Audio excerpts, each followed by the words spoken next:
Sanjay Mittal building के सबसे top floor पर अपने ऑफिस में था।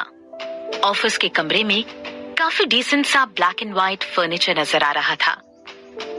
अपनी घूमने वाली चेयर पर संजय अपनी ही जगह बार बार घूम रहा था। कमरे में खड़े बॉडीगार्ड्स में से किसी की भी हिम्मत नहीं थी कि कोई अपना सिर ऊपर कर सके। सर, हमने आसपास सब जगह देखा और लोगों से पूछताछ की, किसी को नहीं पता अचानक से ये बच्ची कहां से आई। यहाँ तक कि सीसीटीवी कैमरे में भी कुछ नहीं मिला। ऐसा लग रहा था जैसे वो बच्ची वाकई जादू से वहां पहुंची थी, क्योंकि इतनी सर्च के बाद भी उन्हें कोई सबूत नहीं मिला। क्या कहा तुमने? तुम्हें कोई सबूत नहीं मिला? What the hell is going on? Sanjay Mittal की आवाज इतनी तेज थी कि मजाल है कमरे में कोई चीज अपनी जगह से हिली डुली हो। अगले ही पल संजय मित्तल ने अपना राइट हैंड उठाया और कागज में लिखी उस डीएनए रिपोर्ट को टेबल पर फेंक दिया और गार्ड्स को घूरते हुए देखा। अब इतनी छोटी बच्ची तो वाकई अपने आप चलकर यहाँ तक नहीं आ सकती थी। बाय द वे सर, हमने ये डीएनए रिपोर्ट भी चेक करवाई और उन्होंने भी इस डीएनए रिपोर्ट के असली होने की पुष्टि की है। तो वाकई डॉल की तरह दिखने वाली वो बच्ची संजय मित्तल की ही बेटी थी। उस कमरे में भयानक शांति थी, कुछ ऐसी जैसे किसी तूफान के ठीक पहले होती है। उस तूफान का डर सिर्फ उन एक जोड़ी मासूम आंखों को शायद नहीं था, जो बड़ी ही क्यूट तरह से कमरे में मौजूद हर शख्स को अपनी आंखें इधर उधर मटका कर देख रही थी। 2 साल की वो बच्ची बड़ी ही प्यारी सी थी, जो अब संजय मित्तल की तरफ देखते हुए उसकी तरफ डगमगाते नन्हे कदमों से बढ़ रही थी। उसकी मासूम नजरें जैसे ही संजय मित्तल से टकराईं, उसने अपने छोटे छोटे लिप्स को आपस में जोड़ते हुए मासूमियत से कहा, डैडी। संजय मित्तल के कानों में जैसे ही ये शब्द पड़े, उसे लगा अचानक उसके सीने में कोई गहरा दर्द उभर आया हो। जाने क्यों उसे अपनी बॉडी में अजीब सा करंट फील होने लगा। उसने जब उस मासूम चेहरे को देखा तो पाया वो उसके चेहरे से मिलता हुआ लग रहा था। अगले ही पल उसने अपनी आंखें बंद की और उसके मन में फिर वही अजीब सा सवाल उभरने लगा, आखिर ये बच्ची कौन है और आखिर ये यहाँ आई कैसे? अपने दिमाग में आते हुए कई इमोशंस को रोकते हुए उसने फ्रस्ट्रेशन में अपनी गर्दन इधर उधर घुमाई। तभी अचानक उसके सीने की तरफ उसे महसूस हुआ कि प्यारा सा घुंघराले बालों वाला सिर उसकी तरफ बढ़ रहा था, जिसे देखकर लगा शायद उसे कुछ चाहिए था। डैडी, तुम? बच्चे के मुंह से आवाज निकाली। संजय मित्तल को अपनी बॉडी जैसे बर्फ की तरह जमता हुआ महसूस होने लगा। जाने क्यों अगले ही पल उसने नीचे की तरफ झुककर देखा।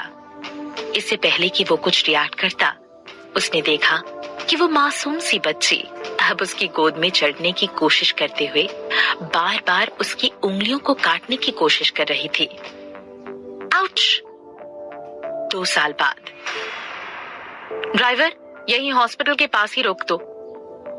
कार रुकी तो अर्पिता कार से बाहर निकली और धीमे कदमों से चलते हुए वो रजिस्ट्रेशन काउंटर की तरफ बढ़ी। उसने हाथ में एक केक पकड़ा हुआ था, जो खुद उसने ही बनाया था। Hi, I am looking for doctor Abhishek from neurology department. Excuse me, please रास्ता दीजिए, सामने से हटिए प्लीज। तभी हॉस्पिटल के मेन एंट्रेंस से कुछ लोग बड़ी तेजी से उसकी तरफ बढ़ रहे थे। What happened? एक रोड एक्सीडेंट का केस है।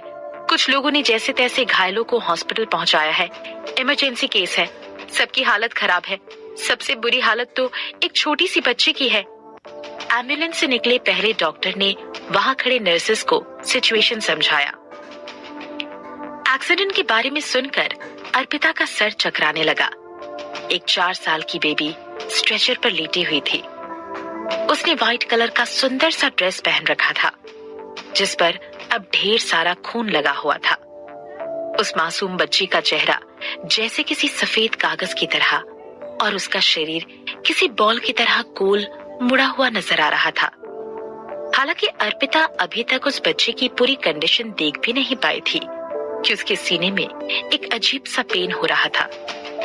वो वहीं एक चेयर पर अपना सर हाथों से ढककर बैठ गई। इस बच्ची का ब्लड ग्रुप AB नेगेटिव है और हॉस्पिटल के ब्लड बैंक में ये ब्लड अवेलेबल नहीं है। क्या यहाँ पर किसी का ब्लड AB नेगेटिव है? Please help the child. अचानक भीड़ में से किसी ने निकलकर कहा। उसके फेस के एक्सप्रेशन से ये साफ जाहिर था कि ब्लड की इमीडिएट जरूरत थी। हमारे पास समय कम है, इतनी जल्दी ब्लड का इंतजाम कैसे होगा? ऐसे इसे नहीं मरने दे सकते, हमारे पास वेस्ट करने के लिए 1 सेकंड भी नहीं है। कुछ डॉक्टर्स आपस में बातें कर रहे थे। अर्पिता अचानक से अपनी जगह खड़ी हुई। उसकी आंखों के सामने अब भी वो दर्द भरा चेहरा नजर आ रहा था जो उसने अभी थोड़ी देर पहले ही अपनी आंखों से देखा था। एक्सक्यूज मी डॉक्टर, मेरा ब्लड AB नेगेटिव है, क्या मैं कुछ हेल्प कर सकती हूँ? कुछ देर बाद नर्स ने अर्पिता का ब्लड चेकअप किया और उसने एक छोटी सी नीडल उसकी दाहिने हाथ की वेन में इंसर्ट किया। ब्लड डोनेशन का प्रोसेस बहुत फास्ट किया गया। थोड़ी देर बाद नर्स ने अर्पिता की बाह से नीडल निकालते हुए कहा, मिस अर्पिता, ब्लड डोनेट के बाद आप थोड़ा रेस्ट करने के बाद ही कहीं जाएं। जी जरूर। वैसे वो छोटी बच्ची कैसी है, क्या मैं उसे देख सकती हूँ एक बार? अर्पिता ने कॉटन का टुकड़ा वेन में दबाते हुए पूछा। नर्स ने अर्पिता की तरफ अजीब तरह से देखकर कहा, उसके लिए पेशेंट की फैमिली से परमिशन लेनी पड़ेगी। नर्स बच्चे के बारे में बहुत ज्यादा नहीं जानती थी। उसे बस इतना ही पता था कि वो कोई मामूली बच्ची नहीं थी, क्योंकि जब बच्चे को इमरजेंसी रूम में ले जाया गया तो उसके साथ 3 से 4 बॉडीगार्ड्स भी थे जो अभी ऑपरेशन रूम के बाहर खड़े थे। By the way miss Arpita, ये आपका है। नर्स ने केक को बेड के बगल में रखते हुए कहा। अर्पिता की नजर जैसे ही केक पर पड़ी, उसे अचानक से याद आया कि आखिर वो यहाँ आई क्यों थी। ओह नो, उसने आंखों को कसकर बंद करते हुए कहा। वो अगले ही पल उठी और उसने अपने राइट हैंड से अपने सर पर हल्की चपेट मारकर खुद को जैसे नींद से जगाया। उसने जल्दी से केक उठाया और कमरे से बाहर की तरफ भागी। ब्लड डोनेशन रूम से वो बाहर निकलकर सीढ़ियों की तरफ अभी तेजी से भाग ही रही थी कि वो किसी से टकराई। वो कोई लंबा चौड़ा सा आदमी था। इससे पहले कि वो कुछ समझ पाती या अपने पैरों को संभाल पाती, हड़बड़ाहट में गिरने से बचने के लिए वो जो पकड़ सकती थी उसने पकड़ा। उस आदमी का शर्ट पकड़कर अर्पिता ने अपने आप को गिरने से बचने की कोशिश की। चर्र, शर्ट के फटने की आवाज आई। अर्पिता धड़ाम से जमीन पर गिर पड़ी, पर साथ में वो शख्स भी उसके ऊपर था। दोनों अब हॉस्पिटल के फ्लोर पर थे। अगले ही पल उस शख्स के लिप्स अर्पिता की पिंक एंड सॉफ्ट लिप्स से टकराए। उसकी सांसें अर्पिता की सांसों से टकराई। उसका चेहरा उसके चेहरे से टकराया और अर्पिता के कुछ समझ पाने से पहले ही उसका पहला किस हो चुका था। उसका दिमाग सुन्न हो चुका था। संजय मित्तल ने कभी सपने में भी नहीं सोचा था कि उसके साथ ऐसा कोई इंसिडेंट होगा। उसे क्या पता था वो अपने बेटे को देखने से पहले ऐसे किसी इंसान से टकरा जाएगा। उसका चेहरा भी ब्लैंक हो चुका था। अगले ही पल उसने अपने लिप्स को अर्पिता के लिप्स से हटाया और हड़बड़ाकर उड़ गया। उड़ते ही वो अपने हाथों से अपनी ड्रेस को झाड़ने लगा। उसके चेहरे पर अजीब सा एक्सप्रेशन था। सर, आप ठीक तो हैं? पीछे से आते हुए एक आदमी ने पूछा।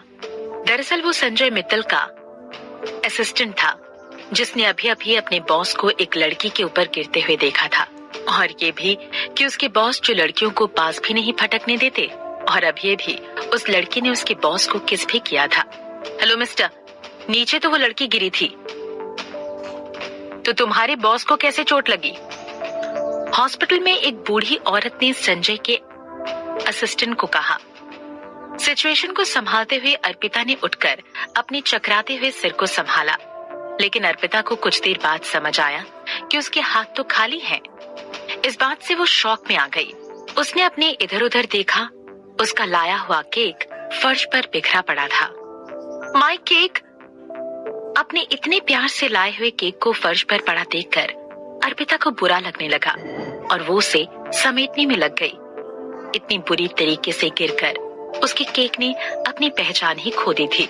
बस दिखाई पड़ रहा था तो उस केक का बिखरा हुआ ब्रेड और क्रीम। अर्पिता ने जब पीछे मुड़कर देखा तो उसे उससे टकराया हुआ आदमी जाते हुए दिखाई देने लगा। Hello mister, wait a minute. Arpita ने गुस्से में अपने गिरे हुए केक को छोड़कर जाते हुए उस आदमी को रोकने के लिए भागी। अगर वो उससे नहीं टकराता तो वो नहीं गिरती, और अब बिना कुछ कहे वो जा रहा था। जब अर्पिता उस आदमी के सामने पहुंची तो उसे देखकर थोड़ी चौंक गई। हैंडसम, शायद हैंडसम शब्द भी उस आदमी की सुंदरता को सही लफ्जों में बयान नहीं कर पाता, मगर उस आदमी का एटीट्यूड काफी रूड था। काफी चिड़चिड़ाहट वाली वाइब दे रहा था वो। जब उस आदमी ने अर्पिता की तरफ देखा, अर्पिता ने अपने शरीर पर रोंगटे खड़े हुए महसूस कर सकती थी। अगले ही पल अर्पिता उसे अपने पास से जाते हुए देख रही थी। एक्सक्यूज मी बहन जी, हमारे बॉस फिलहाल के लिए थोड़े बिजी हैं। आपके नुकसान के लिए कितने पैसे भरने हैं आप मुझे बता दीजिए। संजय का असिस्टेंट जान चुका था कि उसके बॉस फिलहाल अच्छे मूड में नहीं है, इसलिए वो हालात को संभालने लगा। जब से संजय को पता लगा था कि उसकी बेटी का कार से एक्सीडेंट हो गया है, वो वैसे ही हॉस्पिटल की ओर तेजी से रवाना हुआ। संजय के असिस्टेंट को डर था कि वो इस गुस्से में किसी का खून न कर दे। मुझे पैसे नहीं चाहिए, मैं चाहती हूँ कि वो आकर मुझसे माफी मांगे।